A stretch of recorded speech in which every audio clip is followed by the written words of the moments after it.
Good morning, children. Welcome to learning classes of P.N.AMERSEY High School. Hope you all are safe. I am Mrs. Huma Khan, your English teacher. So let's begin our new lesson, lesson number 1, which is the short story written by Leo Tolstoy. The three questions. Before we start our story, let me throw some light on the writer. His full name was Lev Nikolaevich Tolstoy. He was born in 1828 and came from an aristocratic Russian family with links to some of the most powerful Russian families. He was the fourth cousin of Alexander Pushkin. Let's turn to our story, The Three Questions. Children, it is really very interesting story. You will really enjoy it listening. Children, before you read, let me tell you, this is a story about a king who had three questions and he is seeking answers to them. What are the questions? Does the king get what he wants? Let's read the lesson and find out. The thought came to a certain king that he would never fail if he knew three things. These three things were: what is the right time to begin something? Which people should he listen to? What is the most important thing for him to do? Listen, children, there is a king. He had three questions in mind: which is the correct time to do something, which are the people he should listen to, and what is the most important thing he should do. He is thinking about all three questions and their answer. The king therefore sent messengers throughout his kingdom, promising a large sum of money to anyone who would answer these three questions. Here, children, you can see that the king is sending message to his kingdom, to his people, that he will give a large sum of money who would find out the answers. Means he will give a reward to a person who will find answers of these three questions.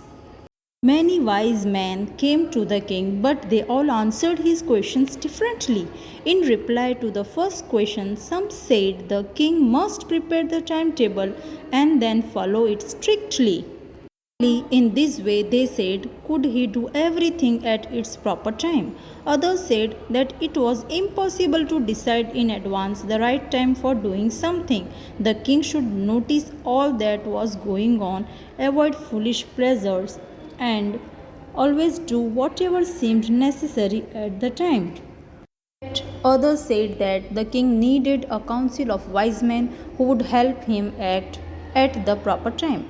This was because one man would found it impossible to decide correctly without help of others the right time for every action.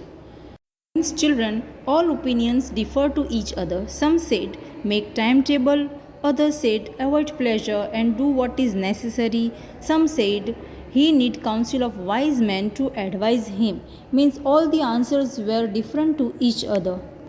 But then others said that there were some things which could be urgent. These things could not wait for the decision of the council. In order to decide the right time for doing something, it is necessary to look into the future, and only magicians could do that. The king therefore would have to go to magicians. Dear children, some are advising the king to find out the magician to look into the future. In their answers to the second question, some said that the people most necessary to the king were his counselors. Others said the priests, the few others chose the doctors. And yet others said that his soldiers were the most necessary. Means here also in the second question, all the answers are different from each other. To the third question, some said science, others choose fighting, and yet others religious worship. As the answers to his questions were so different, the king was not satisfied and gave no reward. Instead, he decided to seek the advice of a certain hermit who was widely known for his wisdom. The hermit lived in a wood which he never left. He saw no one but simple people. And so the king put on ordinary clothes. Before he reached the hermit's hut, the king left his horse with his bodyguard and went on alone. As the king came near the hermit's hut, he saw the hermit digging the ground in front of his hut. Now here, children, the hermit lives alone in the wood and meet only common people. So the king disguised himself as an ordinary man. He left his horse with his bodyguard and went alone to the hermit.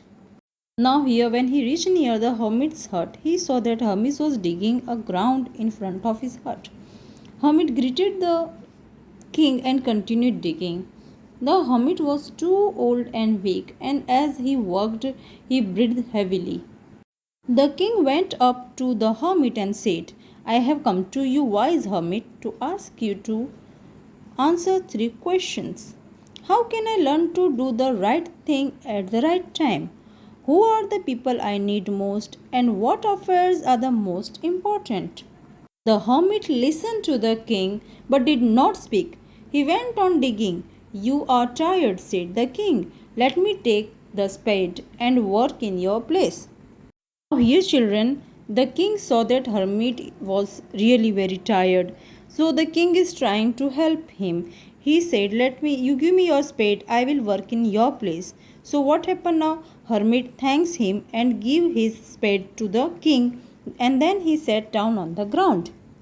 When the king had dug 2 beds, he stopped and repeated his questions. The hermit gave no answer, but stood up, stretching out his hand for the spade, and said, Now you rest and let me work. But the king did not give him the spade and continued to dig. 1 hour passed, then another. The sun went down behind the trees, and at last the king stuck the spade into the ground and said, I came to you, wise men, for an answers to my questions. You can give me no answer, tell me, so I'll return home. Here, children, the king is confused. He is thinking if the wise man has no answers, so at least he should tell him that he is not giving any answer, so the king will go home back. The king is asking the hermit again and again the same thing, but hermit is not answering. This discussion was going on, and here comes someone running, said the hermit. You children, the king is asking the hermit, if you are not ready to give me any answer, please tell me, I'll go home back. And as the discussion was going on, the hermit said, someone is coming running. Now children, will keep the explanation till here only, but here is some comprehension for you to do. There are 2 questions and you try to find out the answer. I'll give you the answer in the next video. Till then, you read the second part of the story. We shall continue the explanation in the next video. Thank you and have a nice day, children.